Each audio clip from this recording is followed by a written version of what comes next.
বুধবার আগারগাঁওয়ে পঙ্গু হাসপাতালে ভর্তি থাকা জুলাই আন্দোলনের আহতদের দেখতে গিয়ে তোপের মুখে পড়েন স্বাস্থ্য উপদেষ্টা।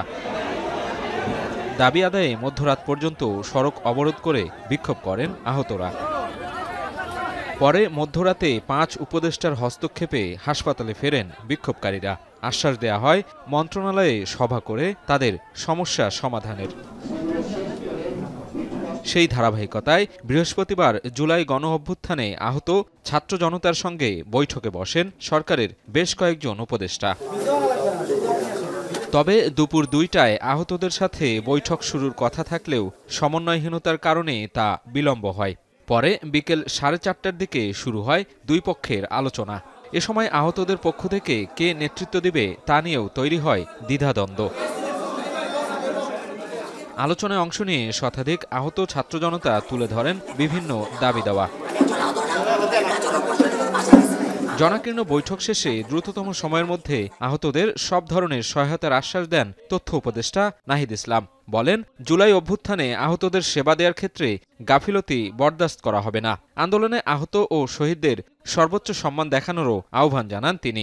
আহত যারা তারা দীর্ঘদিন ধরে হাসপাতালে আছে, তাদের এক ধরনের ট্রমা আছে, এক ধরনের অনাস্থা আছে, নানা কারণেই তৈরি হয়েছে। কারণ রাষ্ট্রের অনেকগুলো সমস্যা কিন্তু আমাদের একসাথে মোকাবেলা করতে হচ্ছে। তো আমরা তাদেরকে বারবার এটি নিশ্চিত করছি যে তাদের জায়গাটা অবশ্যই আমাদের প্রায়োরিটি। এই সিদ্ধান্তগুলো কিন্তু আমাদের আগের থেকেই ছিল এবং এই কার্যকর উদ্যোগগুলো কিন্তু অলরেডি শুরু হয়েছে।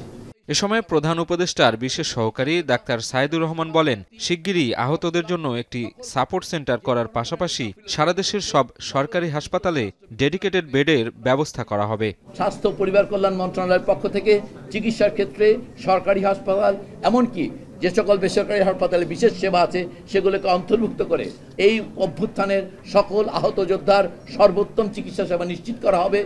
আপনারা দেশের সকল হাসপাতালে ফাস্ট ট্র্যাক সার্ভিস পাবেন। এই কার্ড দেখানোর পর প্রতিটি কিউর ক্ষেত্রে আপনারা অগ্রাধিকার ভিত্তিতে আপনাদের চিকিৎসা করা হবে। এদিকে শুধু নির্বাচন নিয়ে ব্যস্ত না হয়ে গণঅভ্যুত্থানে শহীদ ও আহতদের চিকিৎসার দিকেও মনোযোগ দিতে রাজনৈতিক দলগুলোর প্রতি আহ্বান জানান তথ্য উপদেষ্টা। রাজনৈতিক দলগুলো কিন্তু এই শহীদ আহতদের নিয়ে কাজ করে, কিন্তু তাদেরও রাজনৈতিক কর্তব্য।